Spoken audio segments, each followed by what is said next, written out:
Hello, it's Dr. A, and in this video, I want to spend a few moments providing you with an overview of the cranial nerves. And not only that, I'd like to provide you with some insight on how these nerves can be assessed.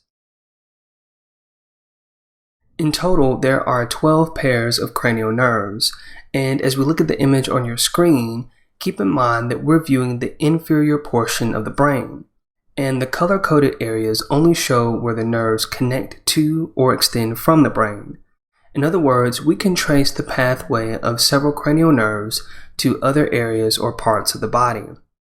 Now, as we identify each pair of nerves, it's helpful to keep in mind that each is numbered based on its position, from anterior to posterior. Also, these cranial nerves are typically listed according to their Roman numeral.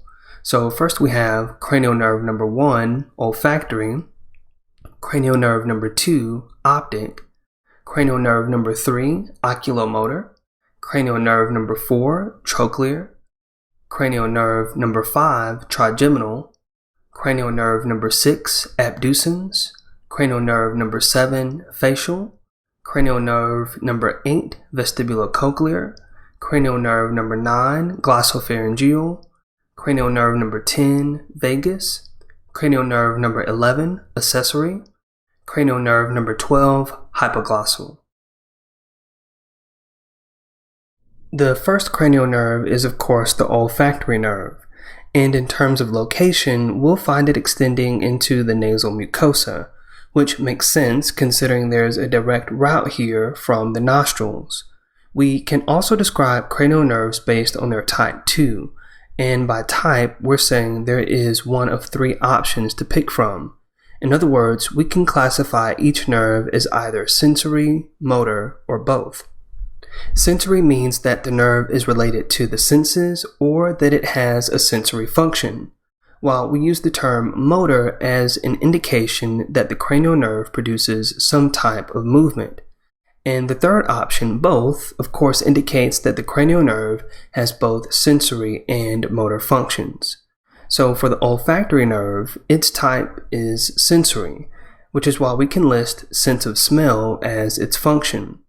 So to assess the nerve's function, you'd want to start by ensuring that the individual's nasal passages are clear, meaning that there aren't any obstructions.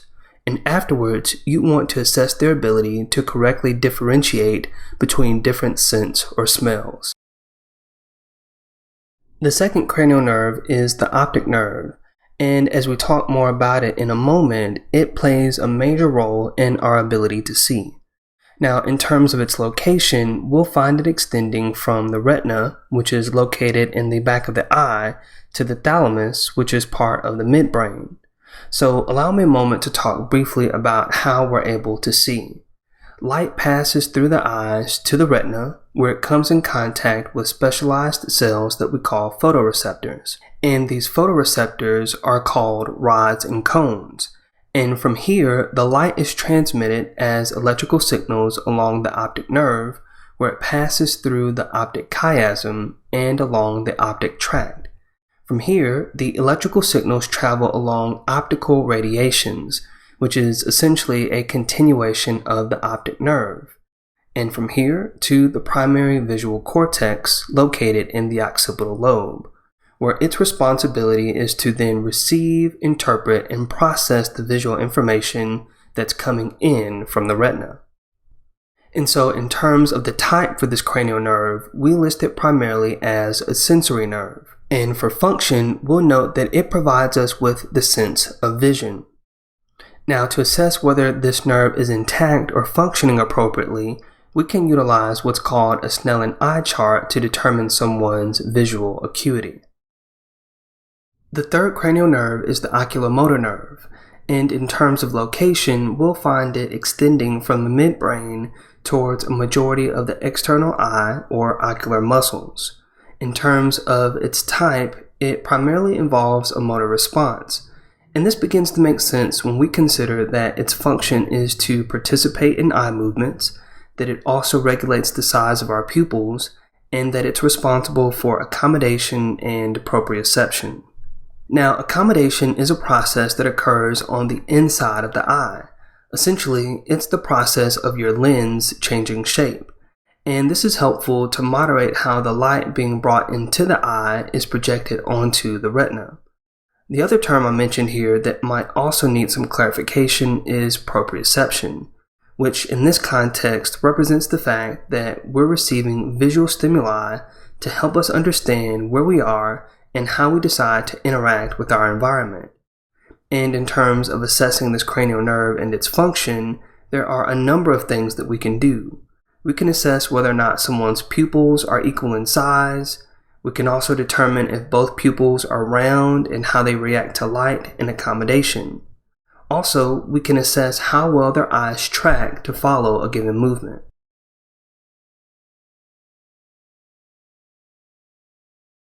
The fourth cranial nerve is the trochlear nerve, and in terms of location, we'll find it connecting from the midbrain towards the superior oblique muscle of the eye.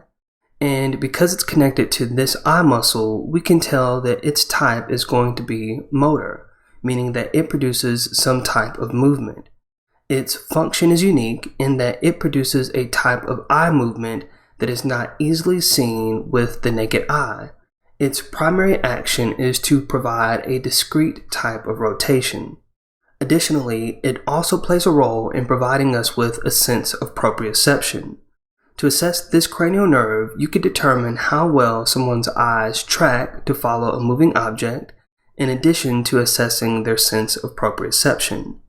And there are a variety of ways this can be assessed, and perhaps one of the most common ways of doing this is to ask someone to perform a task with their eyes closed, to see how well they can use their joint senses to complete the task.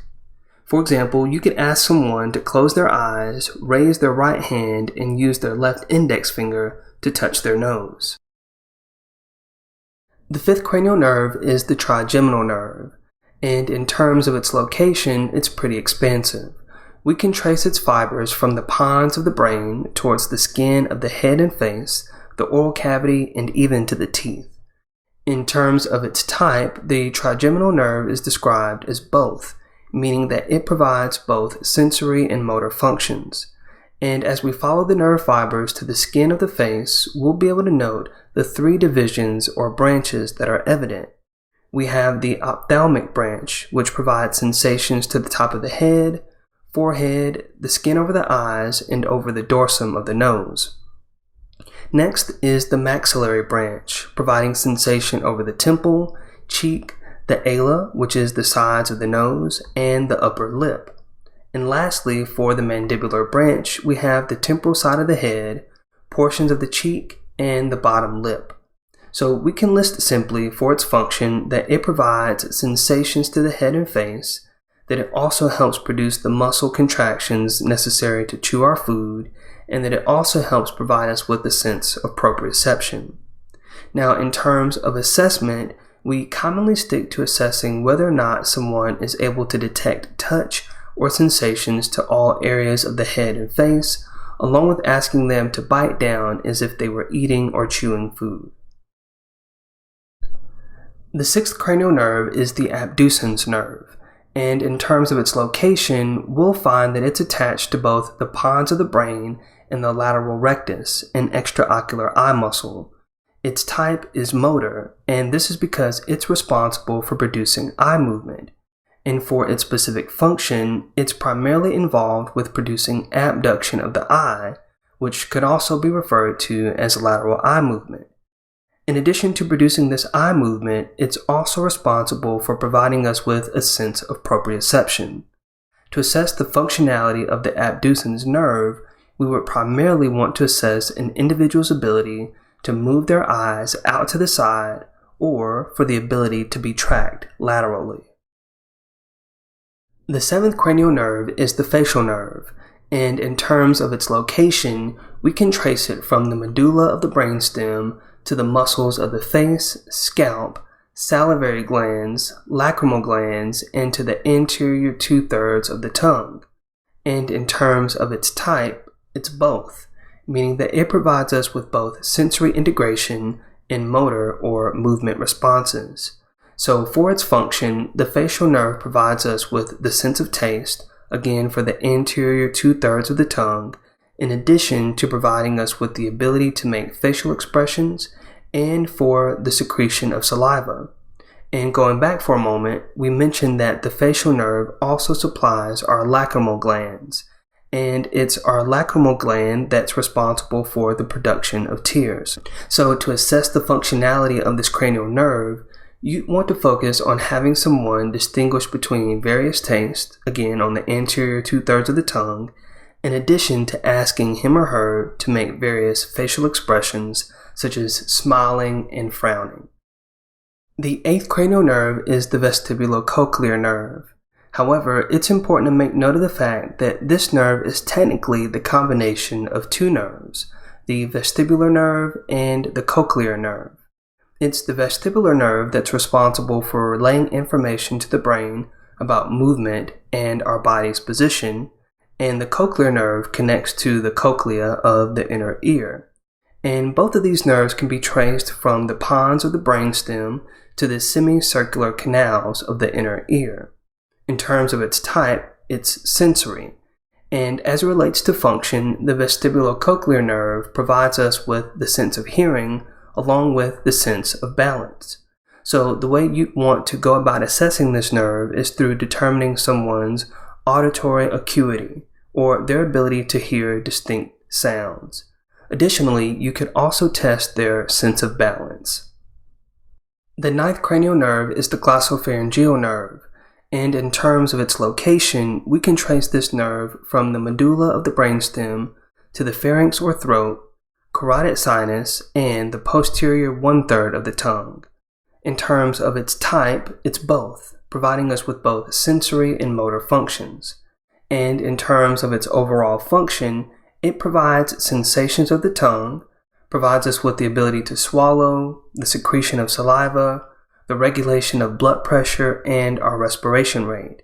And for a general assessment of this nerve's functionality, you'd want to assess someone's ability to differentiate between taste on the posterior 1/3 of the tongue.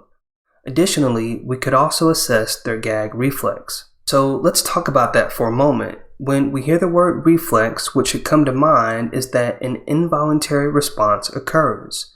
And when we talk about the word gag, it's in reference to the prevention of choking. So to assess this, you would take a tongue applicator and touch either the uvula, roof of the mouth, or area around where the tonsils are located. And what we're hoping to see in terms of the reflex is for the throat to contract. The 10th cranial nerve is the vagus nerve, and by far, this nerve has the longest route of nerve fibers out of the 12 cranial nerves. We can say in terms of location that it extends from the medulla to the pharynx, larynx, into both the thoracic and abdominal cavity, where it provides nerve innervation to the lungs, heart, liver, stomach, pancreas, spleen, kidney, colon, and small intestines. In terms of type, it's both, considering that it provides us with both sensory and motor functions. And so a concise description for its function is that it provides sensations and movements to the organs it supplies, along with the contraction of muscles for voice production. To assess this nerve, we want to start by assessing the position of the uvula to ensure that it's appropriately centered within the throat. Afterwards, we want to assess the individual's ability to swallow, speak, and cough. And finally, we can assess their gag reflex as well. The 11th cranial nerve is the accessory nerve, and in terms of location, we'll find its fibers extending from the spinal cord to the sternocleidomastoid and trapezius.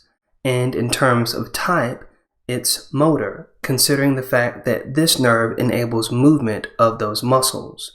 We can also say the same in terms of the nerve's function, but add to it that it also plays a role in proprioception.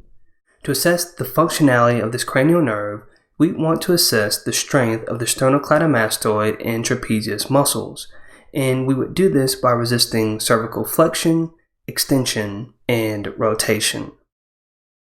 The 12th cranial nerve is the hypoglossal nerve, And one of the things that's helpful to make note of is the fact that its name gives us an idea of its location too.